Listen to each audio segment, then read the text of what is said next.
Hi friends! మీకోసం super వీడియోస్‌లో స్కిల్లల తెలుగులో వచ్చేసింది. లైక్ చేయండి, సబ్స్క్రైబ్ అవ్వండి, మరి షేర్ చేయడం మర్చిపోకండి. Let's go.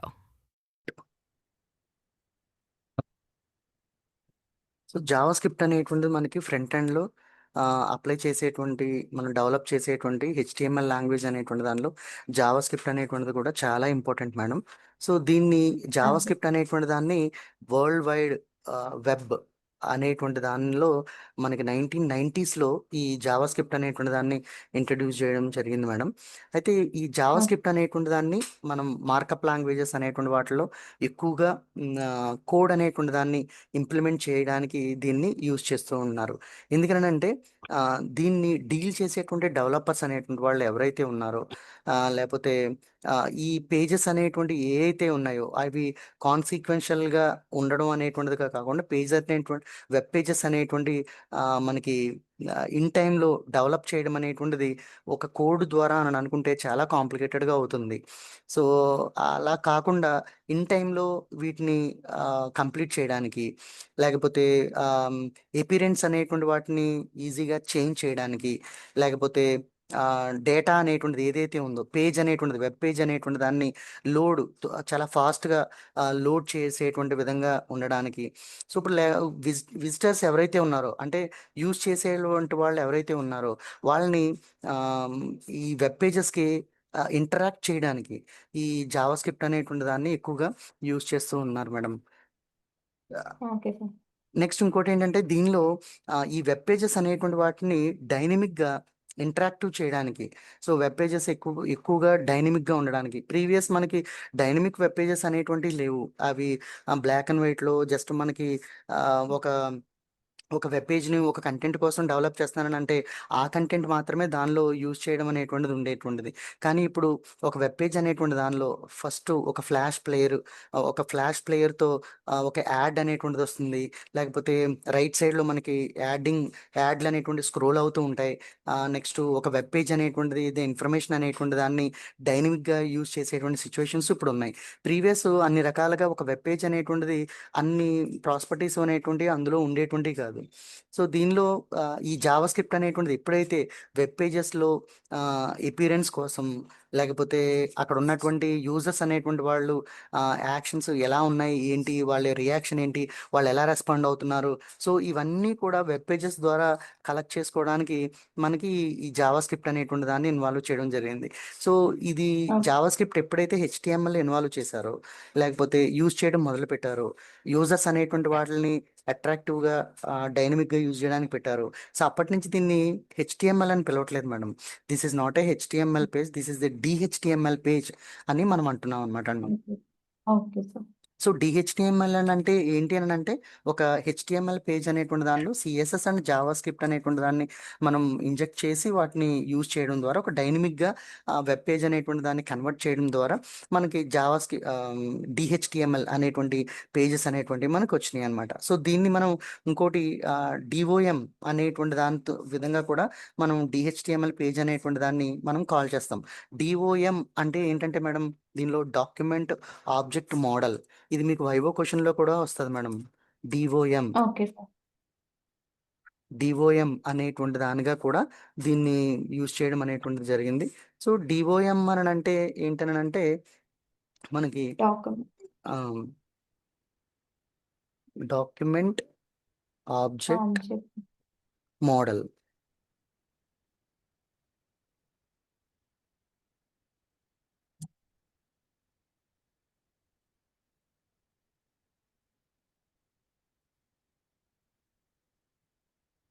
So document object model DOM అని అంటే సో ఈ డిఓఎం అనేటువంటిది ఏంటంటే ఆల్మోస్ట్ జావా స్క్రిప్ట్ అనేటువంటి దాన్ని మ్యానిపులేటింగ్ చేయడం కోసం ఎలిమెంట్స్ అనేటువంటి వాటిని మ్యానిపులేటింగ్ చేసి డిఓఎం అనేటువంటి దాన్ని సపోర్ట్ చేసేటువంటి విధంగా సపోర్ట్ చేసి ఒక స్టాండర్డ్గా ఒక ఆబ్జెక్ట్ వైజ్గా మనకి ఈ వెబ్ పేజెస్ అనేటువంటి వాటిని లేకపోతే డిఫరెంట్ ఫామ్స్ అనేటువంటి వాటిని బ్రౌజర్లో మనకి యూటిలైజేషన్ చేయడం కోసం అని చెప్పి మనకి ఆ, ఈ జావా స్క్రిప్ట్ అనేటువంటి దాన్ని దీనిలో యూజ్ చేయడం జరిగిందనమాట అండి. సో మనకి ఈ జావా స్క్రిప్ట్ అనేటువంటి దాన్ని యూజ్ చేయడం వల్ల హెచ్టిఎంఎల్ అనేటువంటి దానిలో మనకి బెనిఫిట్స్ అంటే బెనిఫిట్స్ అనేటువంటి ఏమున్నాయని అంటే హ్మ్.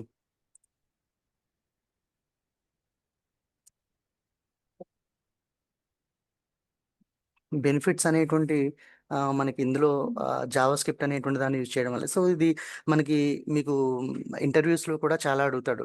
So why you are using okay. That Java from HTML page, what is the benefits అని కూడా నన్ను అడుగుతాడు. సో అప్పుడు ఓకే. దీనిలో మనం బెనిఫిట్స్ అనేటువంటిది మొట్టమొదటిగా మనం చూసినట్లయితే దీనిలో బెనిఫిట్స్ అనేటువంటి easy to access.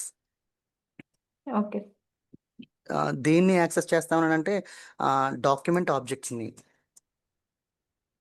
Document objects అనేటువంటి వాటిని మనం ఈజీగా యాక్సెస్ చేస్తాం. ఈ జావా అనేటువంటి దాన్ని యూజ్ చేయడం వల్ల ఏదైనా ఒక డిస్ప్లే అనేటువంటి విజువలైజేషన్ ఇవ్వాలని అనుకుంటే డాక్యుమెంట్ ద్వారానే మనం విజువలైజేషన్ అనేటువంటి దాన్ని ఒక ఆబ్జెక్ట్గా ఇవ్వగలుగుతాం. ఓకేనా మేడం? ఓకే. సో మనం యాక్చువల్గా ఓకే. జావా అనేటువంటి దాన్ని not only Java we are calling as a object oriented program. Java is a object oriented program. Yes. Yes, madam. James Gosling, he is introducing that object-oriented program. So that is the easy to understand and easy to implement and large size of. Okay. Madam. చెప్పండి sir. Okay madam. So ఇక్కడ మనం ఫస్ట్ది మనం ఈ James Gosling అనేటువంటి ఆయన మనకి object oriented ప్రోగ్రాంలో ఒక ఇదివరకు ప్రీవియస్ మనకి స్టార్టింగ్లో జావా ప్రోగ్రామ్గానే ఉండేటువంటిది. సో దాన్ని జేమ్స్ గోస్లింగ్ అనేటువంటి ఆయన మనకి ఆబ్జెక్ట్ ఓరియంటెడ్ ప్రోగ్రామ్ కింద దాన్ని మనకి ఇంట్రడ్యూస్ చేయడం అనేటువంటి జరిగింది. సో అలాంటి స్క్రిప్ట్ జావా స్క్రిప్ట్ అనేటువంటి దాన్ని ఇప్పుడు మనకి హెచ్టిఎంఎల్ అనేటువంటి దానిలో కూడా, సో జేమ్స్ గోస్లింగ్ ఎలా చేశారని అంటే అందరికీ కూడా ఆ ప్లాట్ఫామ్ని తయారు చేసిన తర్వాత సో దాన్ని ఎక్కడైనా ఒక డైనమిక్గా దాన్ని యూజ్ చేసుకోవచ్చు. ఎలాంటి ప్లాట్ఫామ్లో అయినా ఎలాంటి ప్రోగ్రాంలో అయినా సో దాన్ని మీరు డైనమిక్గా యూజ్ చేసుకోవచ్చు అని జేమ్స్ గోస్లింగ్ దాని సీక్రెట్ని అందరికీ కూడా అవైలబుల్ చేశాడనమాట. సో అందుకనే అంత పాపులర్ అయింది జావా స్క్రిప్ట్ అనేటువంటిది. సో మనకి ఇప్పుడు ఫర్ ఎగ్జాంపుల్ చూడండి, ఒక కర్రీ అనేటువంటి దానిలో ఇలాంటి ఇంగ్రీడియంట్స్ అంటే ఇప్పుడు కారం అని, ఉప్పు అని, లేకపోతే ఇలాంటి అన్నిటిని కలిపి మీరు ఏదైనా కర్రీ ఉండొచ్చు అని చెప్పి వాటిలన్నిటిని తయారు చేసేసి, అంటే కారం ఎలా తయారు చేయాలో చెప్పరు, ఉప్పు ఎలా తయారు చేయాలో చెప్పరు. ఒక్క నిమిషం sir. Okay madam.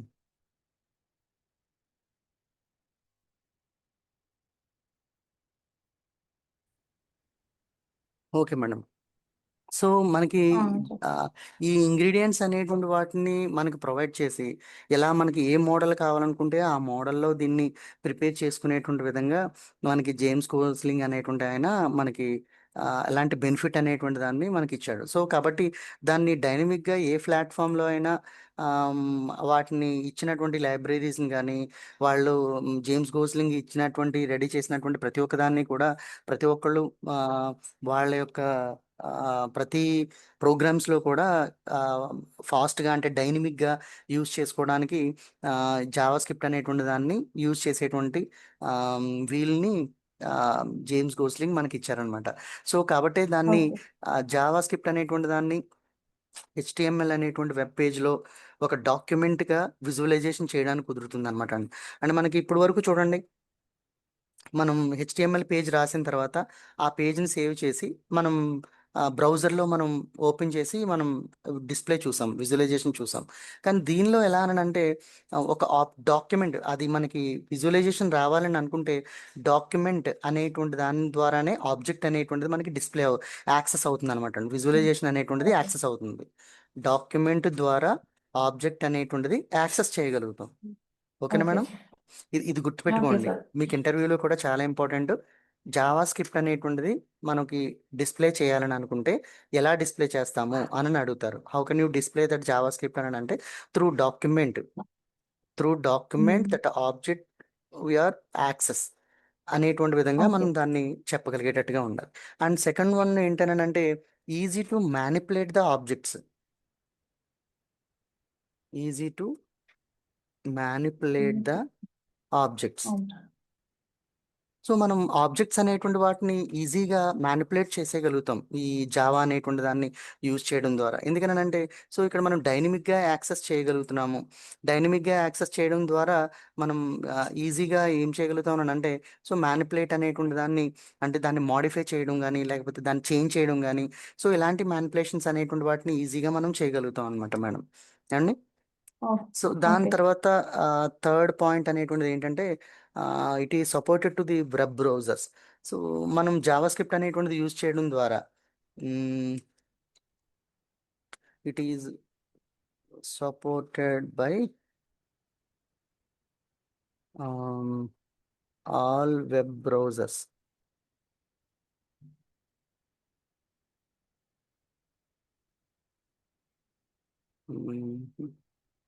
Okay,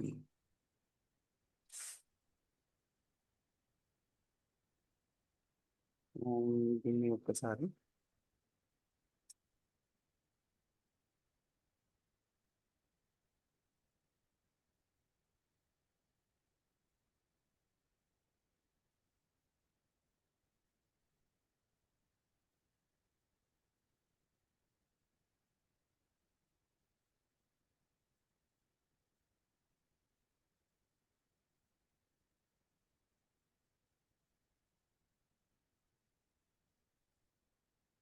and fourth one. So అంటే మనకి ఇప్పుడు చూడండి మేడం, ఇది it is supported by all web browsers అని అంటే మనం ఎలా దీన్ని తీసుకోవాలని అని అంటే ఫర్ ఎగ్జాంపుల్ మనకి బ్రౌజర్స్లో చాలా రకాలైనటువంటి బ్రౌజర్స్ ఉన్నాయి మేడం. ఎన్ని టైప్ ఆఫ్ బ్రౌజర్స్ ఉన్నాయి అని అంటే మొజిల్లా ఫైర్ ఫాక్స్ ఉంది, గూగుల్ క్రోమ్ ఉంది, ఎడ్జ్ ఉంది, ఒపేరా ఉంది, నెక్స్ట్ సఫారీ ఉన్నాయి. సో ఇలాంటి ఆనియన్ బ్రౌజర్స్ ఉన్నాయి. సో ఇలా ఒక్కొక్క బ్రౌజరు ఒక్కొక్క దానిలో ఇప్పుడు ఫైర్ ఫాక్స్ ఉందని అంటే ఇది Linux and Fedora boss operating systems సంబంధించినటువంటి బ్రౌజర్ అది. సో కానీ ఈ వెబ్ బ్రౌజర్స్ని సారీ ఈ వెబ్సైట్స్ అనేటువంటి వాటిని మనం గూగుల్ క్రోమ్లో ఓపెన్ చేస్తే గూగుల్ క్రోమ్లో సపోర్ట్ చేస్తుంది, ఫైర్ ఫాక్స్ సపోర్ట్ ఓపెన్ చేస్తే ఫైర్ ఫాక్స్లో సపోర్ట్ చేస్తుంది. ఈ ప్రతి వెబ్ బ్రౌజర్లో కూడా ఇది సపోర్ట్ చేసేటువంటి విధంగా ఉంటుంది అనమాట. సో ఇలా సపోర్ట్ చేసేటువంటి విధంగా ఇది జావా స్క్రిప్ట్ అనేటువంటి వాటిని యూజ్ చేయడం ద్వారా ఒక డైనమిక్ హెచ్టిఎంఎల్ కింద మనం కన్వర్ట్ చేయడం వల్ల సో ఇలా మల్టిపుల్ వెబ్ బ్రౌజర్స్లో మనకి ఇది యూజ్ అవుతుంది అనమాట. సో ఇప్పుడు మనకి డిహెచ్టిఎంఎల్ అనేటువంటిది యూజ్ చేయడం ద్వారానే లేకపోతే డిఓఎం అనేటువంటిది యూజ్ చేయడం ద్వారానే మనకి మల్టిపుల్ వెబ్ బ్రౌజర్స్లో ఈ వెబ్సైట్స్ అనేటువంటి వాటిని డైనమిక్గా ఈజీగా యాక్సెస్ చేయగలుగుతున్నాం. ఓకేనా మేడం? Okay sir. సో ఇది ఓకే. చాలా చాలా ఇంపార్టెంట్ అయినటువంటిది అనమాట అండి. సో ఎందుకని మనం ఇది why you are using why you are utilizing that one browser, why you are using in multiple browsers, it is supporting what is the reason అని అన్నాడు అనుకోండి. Because of JavaScript it can be involved in HTML. That's why this is not a HTML, this is the DHTML. So that's why it is multiple web browsers is supporting this dynamic web browser అని కూడా మనం చెప్పొచ్చు అనమాట వాళ్ళకి. So వాళ్ళకి అప్పుడు okay. దానితో అలా చెప్పడం వల్ల ఏమవుతుందని అంటే వాళ్ళందరూ కూడా ఇంప్రెస్ అవుతారు. ఓకే, రియల్ టైం ఎక్స్పీరియన్స్ ఉంది ఈ అమ్మాయికి, ప్రాక్టీస్ చేసింది, ప్రాక్టికల్ పర్సన్ అని చెప్పి వాళ్ళకి అర్థం అవుతుంది అనమాట. లేకపోతే ఇప్పుడు ఎలా ఉంటుందంటే ఓకే. ఇంటర్వ్యూకి క్వశ్చన్ ఆన్సర్స్ చదువుకుని వెళ్ళిపోయినట్టుగా ఉంటుంది తప్ప ప్రాక్టీస్ చేసినట్టుగా ఉండదు. ఇలాంటి వాళ్ళు ఓకే సార్. ప్రాక్టికల్గానే అడుగుతారు. ఎందుకంటే వాళ్ళకి ప్రాక్టికల్గా ఓకే. ప్రాక్టీస్ చేసినటువంటి వాళ్ళే వాళ్ళకి కావాలి కాబట్టి ఇలా వాళ్ళని అడుగుతారు అవును. అనమాట. ఓకే అండి. సో నెక్స్ట్ ఇంకొకటి ఏంటంటే దీనిలో ఉండేటువంటిది we don't require any plugin to use the script. మనం ప్లగ్ఇన్స్ చేస్తున్నాం వెబ్ బ్రౌజర్ అనేటువంటి వాటిలో ప్లగ్ఇన్స్ చేస్తున్నాం అంటే ఇక్కడ చూడండి ఒకసారి. దీనిలో ఏంటనంటే we don't require any plugins to use the script, Java script.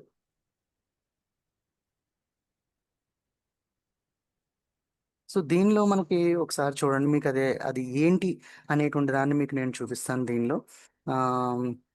For example Java script అనేటువంటి దాన్ని మనం యూజ్ చేయాలని అనుకుంటే యాహూ అనేటువంటి దాన్ని ఒకసారి మనం చూస్తే సో ఈ యాహూ పేజ్లో లేకపోతే గూగుల్ క్రోమ్లో మనకి ప్లగ్ఇన్స్ అనేటువంటి వస్తాయి మేడం. ఈ బ్రౌజర్లో లేదు, నేను ఒకసారి మీకు ఈ బ్రౌజర్ నా బ్రౌజర్లో చూపిస్తాను మీకు. ఇక్కడ చూడండి, దీనిలో ఏదైనా మనం ప్లగ్ఇన్ చేయాలని అనుకుంటే ఆ ప్లగ్ఇన్ ఆప్షన్స్ అనేటువంటి దీనిలో ఇదిగోండి ఇక్కడ ఉంది చూడండి, ఒకసారి ఈ ఐకాన్ కనిపిస్తుందా మేడం మీకు? ఇది ఎక్స్టెన్షన్ అన్నమాట. కనిపిస్తుంది సార్. ఇది ఎక్స్టెన్షన్. సో ఇప్పుడు మనం ఈ బ్రౌజర్ ఓకే. అనేటువంటి దానికి సపరేట్గా ఇంకోటి ఏదన్నా మనకు ఆప్షన్ అనేటువంటిది కావాలని అనుకుంటే ఈ ఎక్స్టెన్షన్ అనేటువంటి దాన్ని మనం యూజ్ చేయాలన్నమాట. సో ఈ బ్రౌజర్ని ఎక్స్టెండ్ చేసుకోవాలని అనుకున్నా, లేకపోతే ఈ బ్రౌజర్ని మల్టిపుల్గా యూజ్ చేయాలని అనుకున్నా, అలాంటి ఎక్స్టెన్షన్ అనేటువంటి ఇంకోటి ఏదో సాఫ్ట్వేర్ అనేటువంటి దాన్ని ఈ బ్రౌజర్కి ఇంక్లూడ్ చేసి అప్పుడు మన బ్రౌజర్ కావాలని అనుకుంటే ఓపెన్ చేసుకునేటువంటి విధంగా ఎట్టి పరిస్థితుల్లో కూడా మనం అవసరం ప్రీవియస్ మనం ఇంటర్నెట్ బ్రౌజర్ యూజ్ చేయాలని అనుకోండి. సో ఆ బ్రౌజర్లో ఏం చేయాలని అంటే యాక్టివ్ ఎక్స్ అనేటువంటి ఒక సాఫ్ట్వేర్ని ప్లగ్ఇన్గా యూజ్ చేయాలి. యాక్టివ్ ఎక్స్ అనేటువంటి సాఫ్ట్వేర్ ఏమండి. So okay. దానికి ఇంకేమన్నా జావా స్క్రిప్ట్ అనేటువంటిది, జావా అనేటువంటి దాన్ని ఇన్స్టాల్ చేయాలి. జావా ఇన్స్టాల్ చేస్తే తప్ప నెక్స్ట్ దానిలో సెట్టింగ్స్లోకి వెళ్ళి జావా ఆప్షన్స్ అనేటువంటి వాటిని ఎనేబుల్ పెడితే కానీ మనకి ఏమాత్రం కూడా ఈ సెట్టింగ్స్ అనేటువంటి మనకు ఓపెన్ అయ్యి యూజ్కి వచ్చేటువంటి కాదు. అలాంటి వాటిని మనం ప్లగ్ఇన్స్ అని అంటాం అనమాట.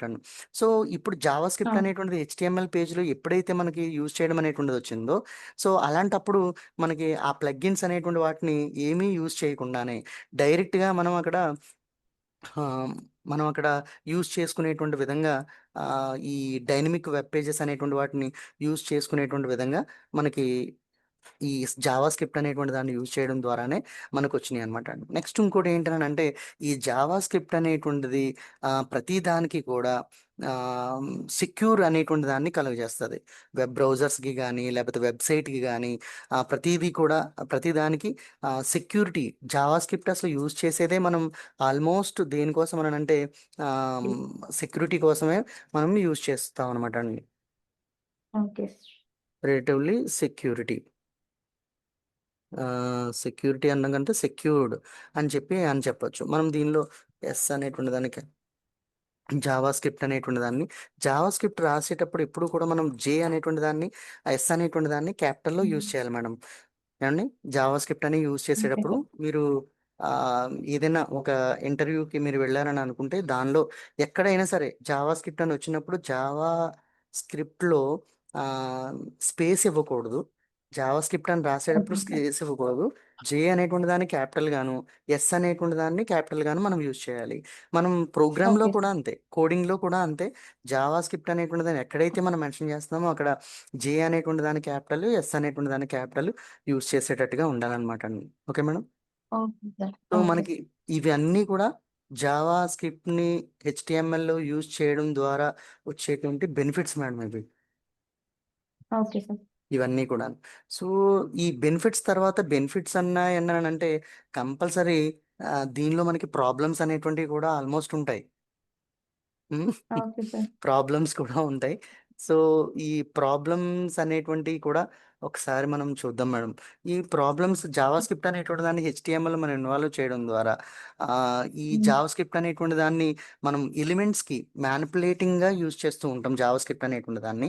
సో అంటే డాక్యుమెంట్ ఓకే. ఆబ్జెక్ట్ మోడల్లో సపోర్ట్ చేసేటువంటి విధంగా స్టాండర్డ్ గా మనం ఈ జావా స్క్రిప్ట్ అనేటువంటి దాన్ని మనం యూజ్ చేస్తూ ఉంటాం.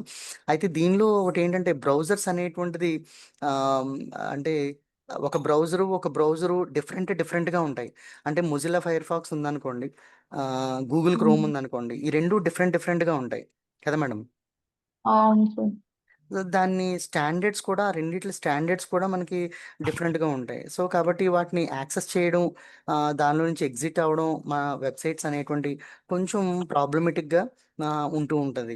నెక్స్ట్ ఇంకోటి ఏంటనంటే ఈ ప్రాబ్లమ్స్ అనేటువంటి వాటిలో సెకండ్ది ఏంటనంటే ఒక పేజ్ అనేటువంటి దాన్ని మనం వర్క్ చేస్తూ ఉన్నప్పుడు ఆమ్, అంటే యూజ్లెస్గా ఉండేటువంటి కూడా దీనిలో ఆటోమేటిక్గా యాక్సెస్ అయ్యేటువంటి విధంగా ఉంటాయి. అందుకనే బ్రౌజర్స్కి ఎక్కువ ఈ వైరస్ అటాక్ అనేటువంటిది జరగడానికి మెయిన్ ఏంటనంటే అదే ఒక పేజ్లో మనం ఏదైనా ఒక వర్క్ చేయకుండా పేజ్ అనేటువంటి దాన్ని అలా ఉంచినప్పటికీ కూడా పేజ్ అనేటువంటి దాన్ని అన్లెస్ అన్లెస్గా ఆ పేజ్ అనేటువంటి దాన్ని యూజ్ చేసుకోవాల్సి వస్తుంది తప్ప మనకి యూజ్ అయినా యూజ్ అవ్వకపోయినా కూడా ఆ పేజ్ అనేటువంటి దాన్ని మనం కంపల్సరీ యూజ్ చేసుకోవాల్సిన అవసరం ఉంటుంది. ఎందుకంటే మనం అక్కడ కొన్ని ఆమ్, అక్కడ ఉన్నటువంటి వాటిని వేరే వెబ్ పేజ్కి లింక్ చేస్తూ ఉంటాం. ఈ పేజ్ నుంచి ఇంకో పేజ్కి లింక్ చేస్తూ ఉంటాం. అది అవసరం లేకపోయినా కూడా ఆ పేజ్ నుంచి ఈ పేజ్కి రిలేషన్ అనేటువంటి దాన్ని కలెక్ట్ చేసాం కాబట్టి జావా స్క్రిప్ట్ ద్వారా. సో కాబట్టి అది అన్లెస్గా కూడా ఆ పేజెస్ అనేటువంటి వాటిని మనం వర్క్ చేసేటువంటి విధంగా, వర్క్ చేయకుండా ఆగిపోయేటువంటి విధంగా కూడా మనకు ఒక్కొక్కసారి అయిపోతూ ఉంటాయి ఈ జావా స్క్రిప్ట్ అనేటువంటి దాన్ని యూజ్ చేయడం ద్వారా. సో నెక్స్ట్ ఈ వెబ్సైట్స్ అనేటువంటి వాటిలో ఈ జావా స్క్రిప్ట్స్ అనేటువంటి వాటిని యూజ్ చేయడం ద్వారా ఇంకోటి ఏంటనంటే స్లో అయిపోతుంది మేడం ఎక్కువ. జావా స్క్రిప్ట్ యూజ్ చేయడం వల్ల వెబ్ పేజ్ అనేటువంటిది స్లో అవుతూ ఉంటుంది. ఎందుకంటే డైనమిక్గా యూజ్ చేస్తాం కాబట్టి ఓకే సార్. డైనమిక్గా యూజ్ చేస్తాం కాబట్టి స్లో అయిపోతూ ఉంటుంది. ఎందుకంటే యాడ్ రావడం, జావా స్క్రిప్ట్ వెనకాల రన్ అయిపోతూ ఉంటుంది. మనం ఆ వెబ్ పేజ్ ఓపెన్ చేసిన తర్వాత మనం మౌస్తో ఏం ఆపరేట్ చేస్తున్నా దాన్ని వాల్యూ కింద ఆ వెబ్ పేజ్ అనేటువంటిది కన్సిడర్ చేస్తూ ఉంటుంది.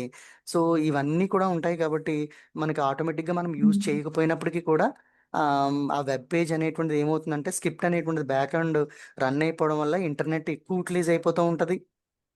ఎక్కువ యూటిలైజ్ అయిపోతూ ఉంటుంది వెబ్ పేజ్ అనేటువంటి దానికి. నెక్స్ట్ యాక్సెస్ చేయకపోయినా కూడా అది ఇంటర్నెట్ అనేటువంటి దాన్ని యాక్సెస్ చేసేస్తూ ఉంటుంది అనమాట. కన్జంప్షన్ మనల్ని అడగకుండానే వెబ్ బ్రౌజర్ కూడా అప్డేట్ అయిపోతూ ఉంటుంది. అప్డేట్స్ ఏమన్నా ఉన్నాయని అనుకుంటే వెబ్సైట్లో ఆటోమేటిక్గానే అది ఎంతైతే ఉందో అంత ఇంటర్నెట్ దానికి యాక్సెస్ అయిపోయి అలొకేట్ అయిపోయి ఆ వెబ్సైట్ ఓపెన్ అవ్వడానికి స్లోగా ఓపెన్ అవ్వడానికి మెయిన్ రీజన్ అయ్యేటువంటి విధంగా ఉంటుంది అనమాట. సో ఇలాంటి మనకి బెనిఫిట్స్ ఉన్నాయి జావా స్క్రిప్ట్ అనేటువంటి దాన్ని యూజ్ చేయడం ద్వారా. అండ్ ప్రాబ్లమ్స్ అనేటువంటివి కూడా ఉన్నాయి మేడం అండి.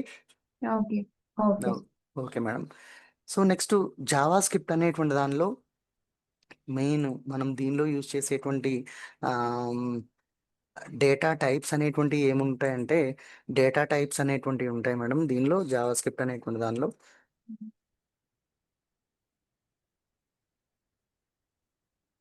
Data types.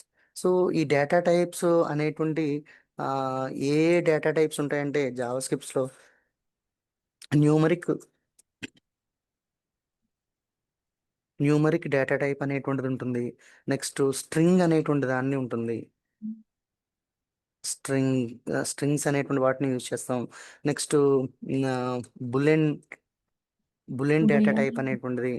నెక్స్ట్ నల్ అనేటువంటి డేటా టైప్ ఉంటుంది. వీటిని మాత్రమే ఎక్కువగా మనం యూజ్ చేస్తాం ఈ డేటా టైప్స్ అనేటువంటి వాటిలో. న్యూమరిక్ అనేటువంటిది ఏంటని అంటే బేసిక్గా నెంబర్స్ అనేటువంటివి ఉంటాయి న్యూమరిక్ అంటే, అంతే కదా మేడం.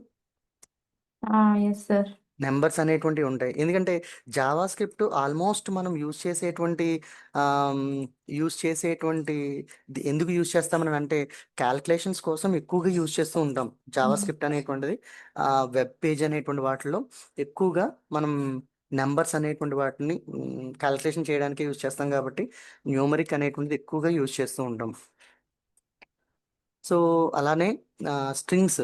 సో స్ట్రింగ్స్ అనేటువంటిది మీకు తెలిసినటువంటిదే. స్ట్రింగ్ అనేటువంటి దాన్ని ఈ విధంగా డబుల్ కొటేషన్స్లో మనం యూజ్ చేస్తాం. స్ట్రింగ్ సంబంధించినటువంటి దీనిలో ఆపరేషన్స్ ఉంటాయి. అంటే ఒక టెక్స్ట్ కంటెంట్ మనం ఒక స్ట్రింగ్ యూజ్ చేసామని అంటే ఆ స్ట్రింగ్ లెంగ్త్ ఐడెంటిఫై చేయడం, ఫస్ట్ లెటర్ ఏంటి, లేకపోతే సెకండ్ లెటర్ ఏంటి, లాస్ట్ లెటర్ ఏంటి, లేకపోతే -1లో ప్లేస్లో ఏ క్యారెక్టర్ ఉంది. సో ఇలాగా స్ట్రింగ్ క్యాల్కులేషన్స్ అనేటువంటివి ఉంటాయి మేడం. సో ఆ స్ట్రింగ్ క్యాల్కులేషన్స్ అనేటువంటి వాటిని కూడా చాలా ఇంపార్టెంట్ మనకి ఈ వెబ్ పేజెస్లో జావా స్క్రిప్ట్ని యూజ్ చేసి ఎలా ఆ స్ట్రింగ్ క్యాల్కులేషన్స్ అనేటువంటి వాటిని చేస్తామో ఇక్కడ మనం వాటిని యూజ్ చేయొచ్చు. బులెన్ అని అంటే ఆటోమేటిక్గా మీకు తెలిసిందే ఏం వాడతాం మేడం. బులెన్ అంటే బులెన్ వేరియబుల్స్ని యూజ్ చేసుకుని ట్రూ ఆర్ ఫాల్స్ యూజ్ చేస్తాం కదా madam. Yes. True or false అనేటువంటి వాటిని యూజ్ చేసుకుని మనం true or false so next null అనేటువంటిది దేనికోసం అని అంటే డేటా టైప్ అనేటువంటిది ఇందులో వేరియబుల్స్ అనేటువంటి యూజ్ చేయకపోతే ఆ, మనం డిసైడ్ చేసేటువంటిది అంటే ఇప్పుడు ఫర్ ఎగ్జాంపుల్ క్యారెక్టర్ అనేటువంటి దాన్ని యూజ్ చేసామని అనుకోండి, అక్కడ నెంబర్స్ ఏ ఉన్నాయని అనుకోండి, సో అప్పుడు నాట్ ఏ నెంబర్ నల్ అని అంటే ఎన్ఏఎన్ అనేటువంటి విధంగా వస్తుంది అనమాట అండి. ఇక్కడ ఎన్ఏఎన్ ఈ విధంగా చూపిస్తాం అంటే నాట్ ఏ నెంబర్, సో అది నల్ ఓకే అనేటువంటిదిగా ఉన్నది అని మనకి ఐడెంటిఫికేషన్ అనమాట అండి. ఏమండి? Okay sir.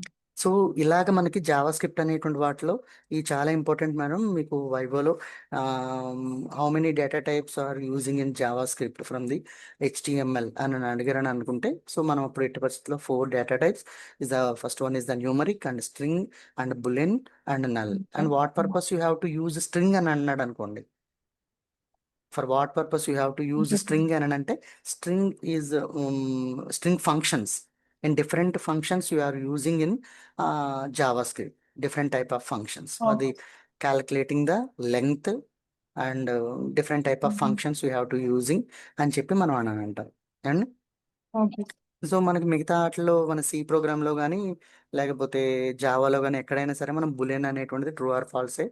నెక్స్ట్ న్యూమరిక్ అనేటువంటి దాన్ని మనం ఇంటిజర్స్ అని మనం ప్రోగ్రామింగ్ కోడ్ లెవెల్లో మనం ఇంటిజర్స్ అని చెప్పానని అనుకుంటూ ఉంటాం కదా మేడం. ఎస్. సో ఈ విధంగా మనం డేటా టైప్స్ అనేటువంటి వాటిని యూజ్ చేస్తాం. అండ్ నెక్స్ట్ ఇంకోటి ఏంటనంటే వేరియబుల్స్ అనేటువంటి, సో మనం ఇక్కడ ఓకే జావా స్క్రిప్ట్ అనేటువంటి వాటిలో వేరియబుల్స్ అనేటువంటి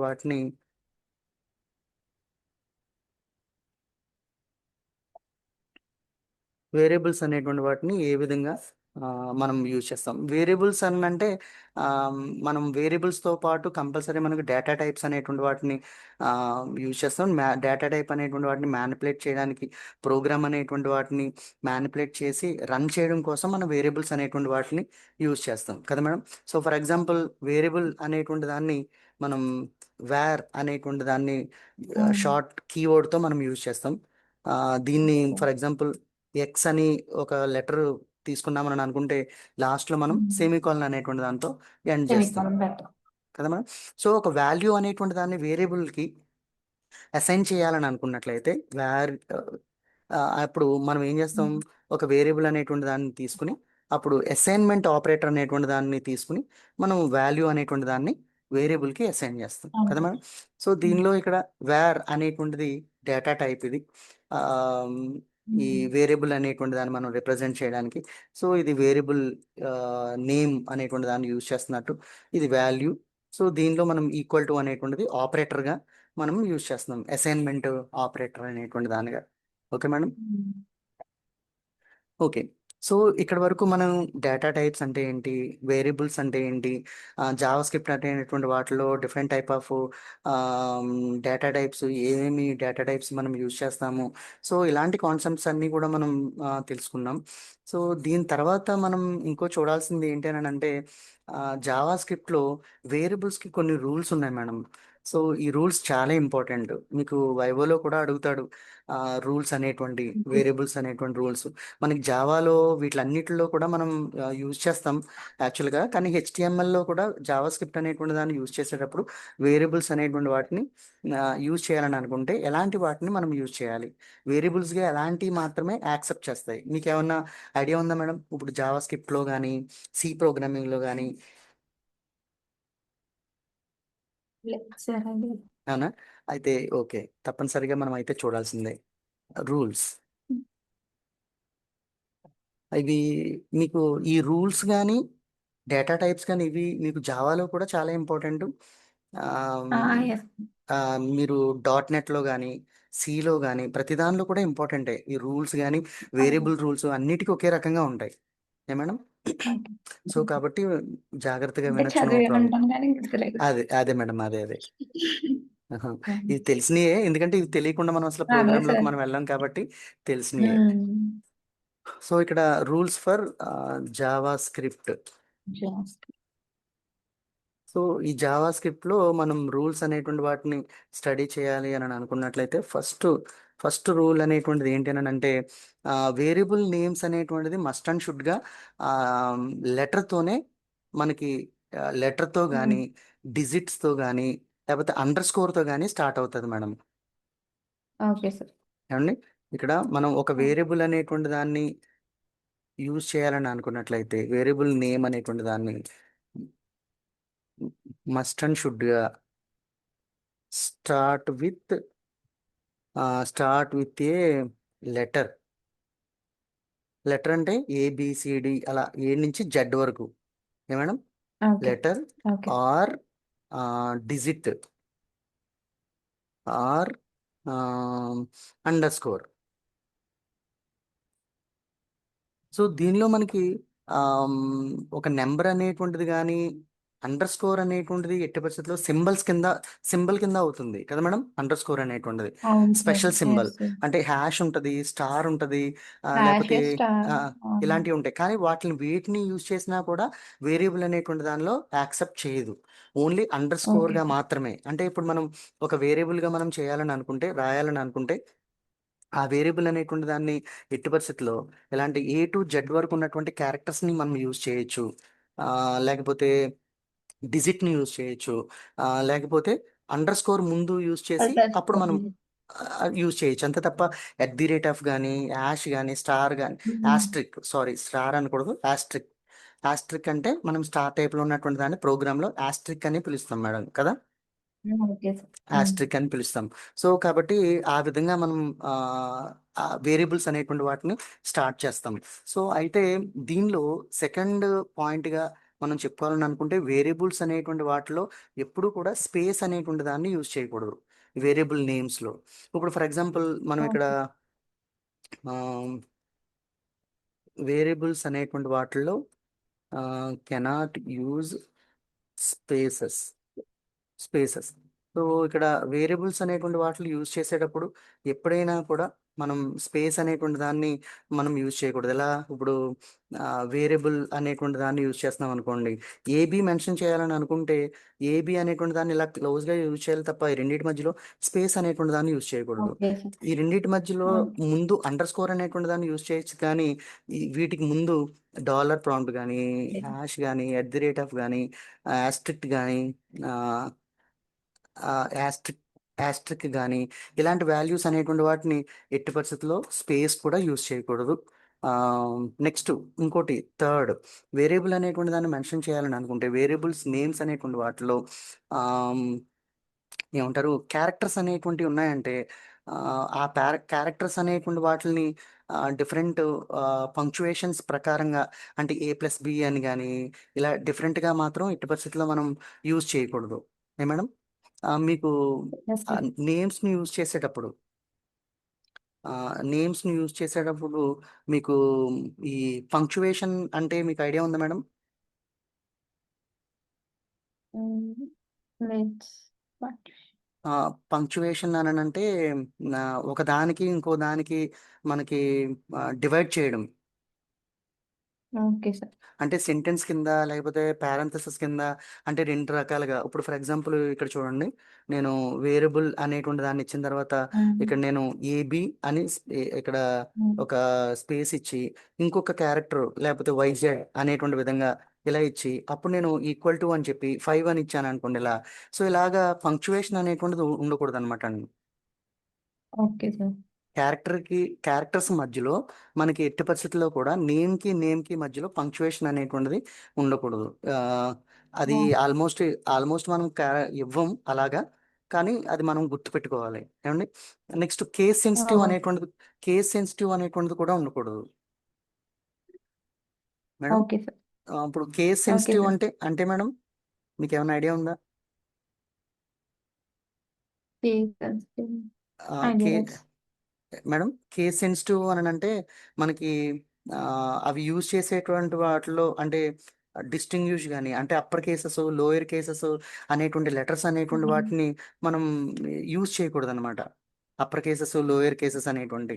ఇప్పుడు మనం ఏదైనా ఒక మెయిల్ అనేటువంటి దాన్ని మనం ఇచ్చేటప్పుడు చూడండి, అన్ని క్యాపిటల్ లెటర్స్లోను ఇవ్వడాలు అలాంటివి మనం చేయకూడదు కదా మేడం. అవును సార్. ఒక వేరియబుల్ అనేటువంటి దాన్ని యూజ్ చేసేటప్పుడు. సో అలాంటి దాన్ని మనం ఏమంటామని అంటే కేస్ సెన్సిటివ్ అంటాం అనమాట.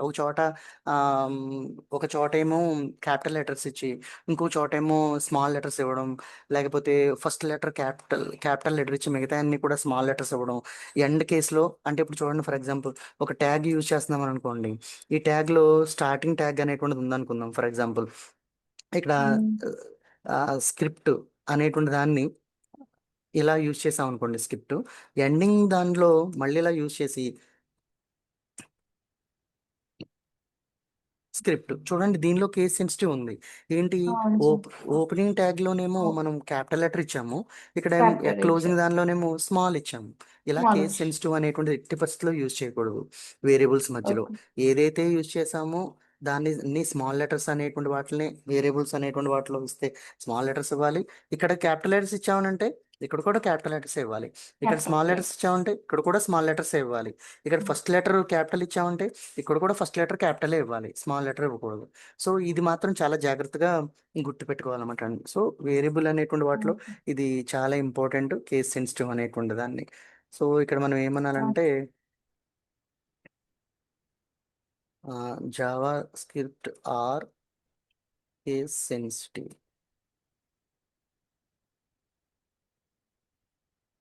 కేస్ సెన్సిటివ్ అండ్ ఇంకొకటి లాస్ట్ అండ్ ఫైనల్గా ఏంటంటే ఆమ్, దీనిలో వేరియబుల్స్ నేమ్స్ అనేటువంటివి రిజర్వ్డ్ వర్డ్ అనేటువంటిది ఏది ఉండదు.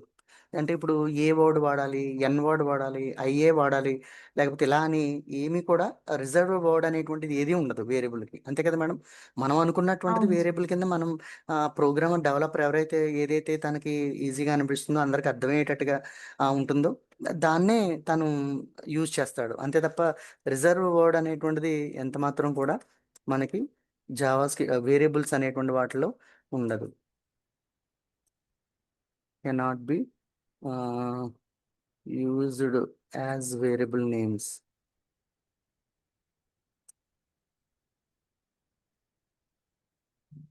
సో ఆ, ఇవి మనకి జావా స్క్రిప్ట్ అనేటువంటి వాటిలో యూజ్ చేసే ముందు మనం తర్వాత కూడా గుర్తుపెట్టుకోవాల్సినటువంటి ఇవి చాలా ఇంపార్టెంట్ మేడం. అండ్ ఈ రూల్స్ అనేటువంటి జావా వేరియబుల్స్ అనేటువంటి వాటికి వీటిని తప్పనిసరిగా మనం గుర్తుపెట్టుకోవాలి. వాళ్ళు అడుగుతారు కూడా. డేటా టైప్స్ కానీ అవును. వేరియబుల్స్ కానీ జావా స్క్రిప్ట్ అనేటువంటి దాన్ని ఎందుకు యూజ్ చేస్తాం, యూజ్ చేయడం వల్ల HTML అనేటువంటి దానికి బెనిఫిట్స్ ఏంటి, డిసడ్వాంటేజెస్ ఏంటి, ఇవన్నీ కూడా కంపల్సరీ అడుగుతారు మేడం. ఏమండి?